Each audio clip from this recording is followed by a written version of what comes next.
Shout out sa nagpalitada nitong wall na to. So hindi po kami yung electrician na nag-abang nito. Kami lang po ang magtatapos. So 2 araw na kaming naglulusot ng alambre. So sabi ko, bakit hindi namin malusutan? So ayan po ang ginawa. Ayan, so tingnan nyo.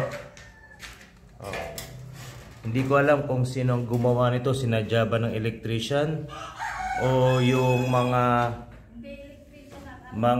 nagpalitada. Okay, so hindi natin masisisi kung sino dahil hindi natin alam. Pero sana sa gumawa nito, dapat marunong kayong makisama sa kapwa nyo trabahador.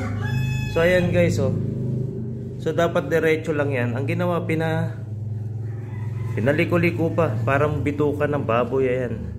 So bali yan, lalagyan namin ng ilaw. Bali dito yung switch nya. So sabi ni nanay, hindi electrician to kasi nakita niya kung paano ginawa ng electrician. So siguro yung mga nagpalitada. So minsan may mga trabahador tayong nagtitrip. Ayan, pinagtripan yung gawa ng electrician. So ako naman hirap na hirap kaya nangyari. Trinis ko kung hanggang saan yung barado. Ayan. So warning lang po doon sa mga nagpapalitada. Huwag po kayong mangsabotahe ng trabaho. Ayan.